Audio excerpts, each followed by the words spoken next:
अस्सलाम वालेकुम स्टूडेंट्स, कैसे हैं आप सब लोग। उम्मीद करता हूं कि आप लोग सब खैरियत से होंगे, अपने और इर्द गिर्द लोगों का ख्याल रख रहे होंगे और स्टडीज़ भी आगे आपकी जा रही होंगी।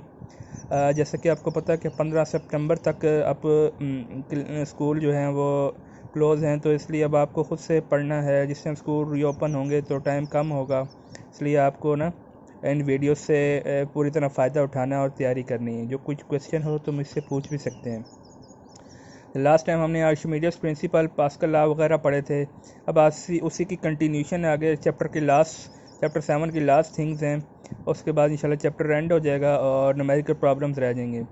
सबसे पहला क्वेश्चन है, हाउ हाइड्रोमीटर वर्क। हाइड्रोमीटर क्या होता है और काम कैसे करता है। हाइड्रो वाटर को कहते हैं, मीटर मेजरमेंट को कहते हैं बेसिकली। तो हमारे पास होता क्या है, हाइड्रोमीटर एक आपकी बुक में साइड पे ना एक डायग्राम भी बनाई हुई। ग्लास की ट्यूब होती है जिसके ऊपर स्केल लगा होता है, उसकी जो बॉटम होती है वो उसके ऊपर एक हमारे पास क्या किया होता है, हैवी वेट ना नीचे हैंग किया होता है। अब करते क्या है, इसको जैसे ही हम किसी भी लिक्विड के अंदर ना डिप करते हैं तो हमारे पास क्या होता है, उसकी डेंसिटी चेंज होती है, जिसकी वजह से हम उसको मेजर कर सकते हैं। आपने लास्ट टाइम टॉपिक पढ़ा था डेंसिटी से रिलेटेड, वो डेंसिटी से रिलेटेड जो टॉपिक है याद होगा आपको, ये वाला टॉपिक मैं मेंशन कर रहा हूँ। डेंसिटी हम फाइंड आउट कर सकते हैं किसी भी लिक्विड के अंदर किसी भी चीज़ की डिप करें, तो हाइड्रोमीटर भी बेसिकली इसके लिए यूज़ होता है, किसी भी चीज़ की डेंसिटी को मेजर करने के लिए, राइट। उसके बाद हमारे पास एक नेक्स्ट टॉपिक है इलास्टिसिटी, स्ट्रेस और स्ट्रेन। इसको ज़रा अच्छी तरीके से समझ लीजिए कि ये क्या चीज़ है। इलास्टिसिटी आपको पता है कि इसको हम उर्दू में रफ्स यूज़ करते हैं इसके लिए, लचक का ना। जब आप किसी स्प्रिंग को खींचते हैं तो छोड़ देते हैं तो क्या होता है, वो वापस अपनी ओरिजिनल शेप में वापस आ जाता है ना। इसी तरीके से हम देखते हैं कि हम किसी रबड़ को खींचते हैं, स्ट्रेच करते हैं और छोड़ देते हैं, थोड़ी देर के बाद वो भी अपनी ओरिजिनल शेप के अंदर वापस आ जाती है। लेकिन ऐसा तभी होता है जब एक ख़ास हद तक खींचा। अगर रबड़ को आप बहुत ज़ोर से खींच देंगे तो वो टूट जाएगी। इस तरीके से स्प्रिंग को बहुत ज़ोर से खींचेंगे तो वो वापस नहीं जाएगा। तो एक हद होती है, एक लिमिट के अंदर रह के ये चीज़ें वापस आती हैं। किसी भी बॉडी की वो प्रॉपर्टी जिसकी वजह से वो अपनी ओरिजिनल शेप के अंदर रिस्टोर हो जाती है, वापस आ जाती है, उसको हम इलास्टिसिटी बेसिकली कहते हैं। डेफिनेशन इसकी यहाँ पे लफ्ज़ यूज़ किया गया, डीफॉर्मिंग फोर्स।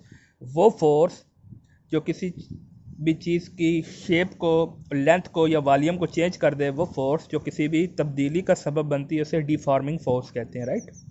अच्छा, अब हमारे पास है property of a body to restore is original size and shape when the deforming force is removed. जब आप डिफॉर्मिंग फोर्स को रिमूव कर देंगे तो ओरिजिनल शेप के अंदर अगर बॉडी वापस आ जाती है, बॉडी की इस प्रॉपर्टी को हम इलास्टिसिटी कहते हैं, लचक कहते हैं, राइट। अब हमारे पास उससे रिलेटेड, इलास्टिसिटी से रिलेटेड दो चीज़ें, स्ट्रेस और स्ट्रेन। स्ट्रेस हमारे पास क्या, बेसिकली जोर लगाना या फोर्स लगाना, किसी भी चीज़ के ऊपर फोर्स अप्लाई करना, उसको हम स्ट्रेस कहते हैं। Stress, force applied on per unit surface of a body is known as stress. ये हमारे पास बिल्कुल प्रेशर जैसा फार्मूला है इसका और डेफिनेशन। लेकिन फ़र्क क्या है कि जो प्रेशर था उसके अंदर एरिया जो था वो परपेंडिकुलरली आपने फोर्स अप्लाई करनी थी एरिया के ऊपर, और यहाँ पे कोई भी फोर्स किसी भी जगह पे आप अप्लाई कर सकते हैं। स्ट्रेस हमारे पास क्या है, फोर्स पर यूनिट एरिया। इसकी यूनिट सारी बात है न्यूटन पर मीटर स्क्वायर ही होगी स्ट्रेस की। अच्छा, स्ट्रेन क्या है, ज़रा इसको समझना है आपने। स्ट्रेन बेसिकली क्या है कि जिस टाइम आप स्ट्रेस अप्लाई करते हैं किसी बॉडी के ऊपर तो उसके अंदर किसी भी किस्म का ना चेंज आ सकता है। 3 किस्म के चेंजेस आ सकते हैं, याद रखना है आपने। पहला चेंज आ सकता है उसकी लेंथ के अंदर, दूसरा चेंज आ सकता है उसकी शेप के अंदर, तीसरा चेंज आ सकता है उसके वॉल्यूम के अंदर, ठीक है। तो किसी भी किस्म का जो चेंज है उसे स्ट्रेन बोलेंगे। स्ट्रेस के अप्लाई करने की वजह, when stress is applied on a body it may change its length, volume and shape. इसको हम क्या कहते हैं, बेसिकली स्ट्रेन कहते हैं। अच्छा, अब हमारे पास अगर तो स्ट्रेस की वजह से चेंज सिर्फ और सिर्फ लेंथ के अंदर चेंज होगा ना, तो उसको हम कहेंगे टेंसाइल स्ट्रेन। टेंसाइल स्ट्रेन, ठीक है। अगर सिर्फ लेंथ के अंदर चेंज होगा, अगर जो वॉल्यूम और शेप के अंदर चेंज होगा तो उसका नाम चेंज हो जाएगा। टेंसाइल सिर्फ और सिर्फ हमारे पास क्या है, लेंथ के अंदर तब्दीली को कहते हैं। इसका फार्मूला हमारे पास टेंसाइल स्ट्रेन का, change in length divided by original length, यानी कितनी लेंथ के अंदर चेंज हुआ और ओरिजिनल लेंथ कितनी थी, दोनों की रेशियो को हम टेंसाइल स्ट्रेन कहते हैं। ये दोनों लेंथ की रेशियो है तो इसलिए कोई इसकी यूनिट नहीं होगी, ठीक है। अच्छा जी, अब हमारे पास हो गया स्ट्रेस और स्ट्रेन भी हो गया। अब हमारे पास एक इंपॉर्टेंट लॉ है, हुक्स लॉ। हुक्स लॉ ये कहता है, जैसे कि अभी इलास्टिसिटी के अंदर मैंने आपको पढ़ा था, बताया था कि हमारे पास जब किसी बॉडी के ऊपर फोर्स अप्लाई करते हैं तो वो वापस अपनी ओरिजिनल शेप में वापस आ जाती है, लेकिन ऐसा एक ख़ास लिमिट के अंदर रह के होगा। जब आप बहुत ज़्यादा फोर्स लगा दोगे तो फिर चीज़ वापस नहीं आएगी, वो टूट जाएगी ना।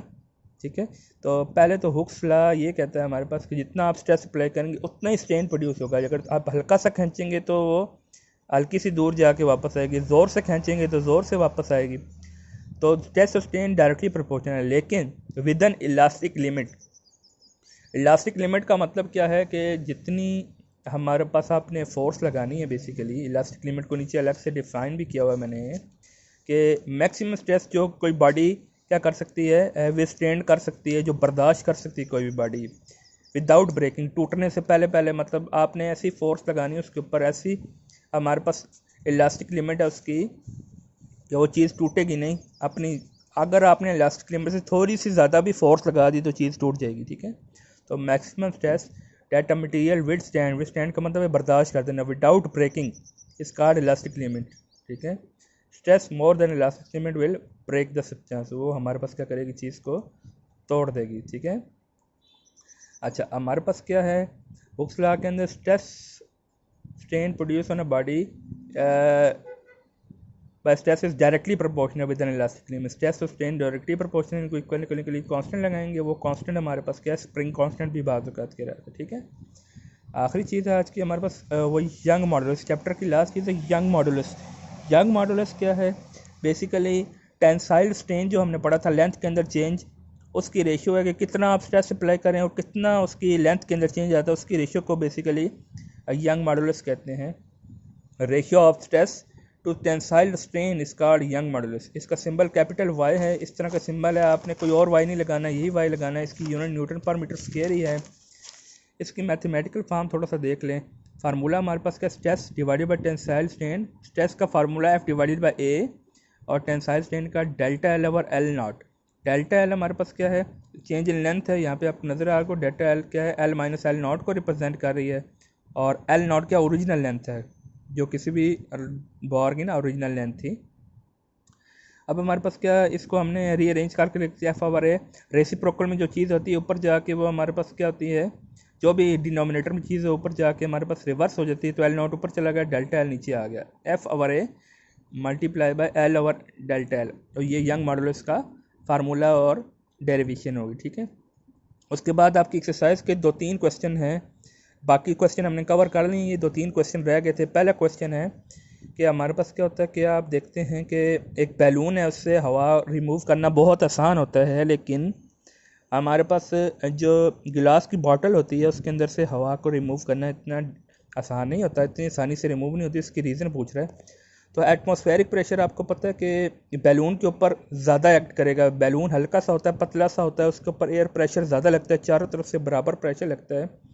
लेकिन जो ग्लास की बॉटल होती है उसके ऊपर इतना जो है वो प्रेशर अप्लाई नहीं होता।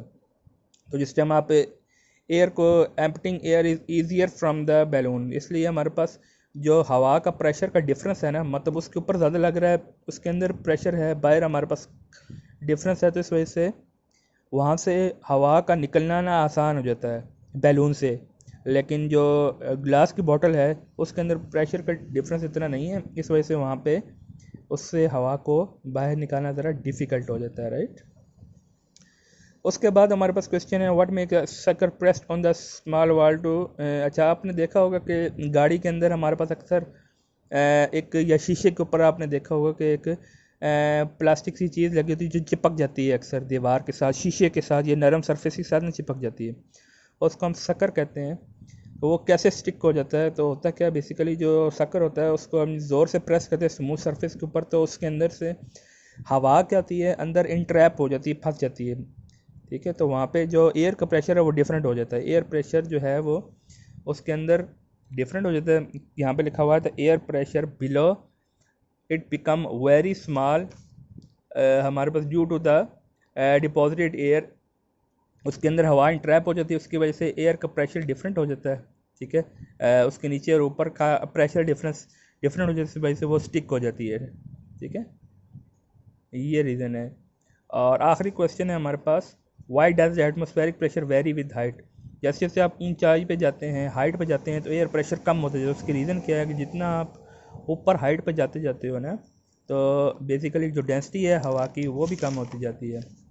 एयर की डेंसिटी कम हो जाती है, जब स्पेस में पहुंचते हैं तो एयर की डेंसिटी ज़ीरो हो जाती है। तो एयर की डेंसिटी नहीं होगी तो प्रेशर भी ऑब्वियस सी बात है कम होगा। तो ये हमारे पास एक अजीज़ थी। उम्मीद करता हूँ आज का लेक्चर आप लोगों को समझ आया होगा। अब न्यूमेरिकल प्रॉब्लम रह गए वो इंशाल्लाह नेक्स्ट वीडियो में देखेंगे। कोई क्वेश्चन हो तो आप कमेंट में मुझसे पूछ सकते हैं। अपने और गिल लोगों का ख्याल रखिएगा। अल्लाह हाफिज़।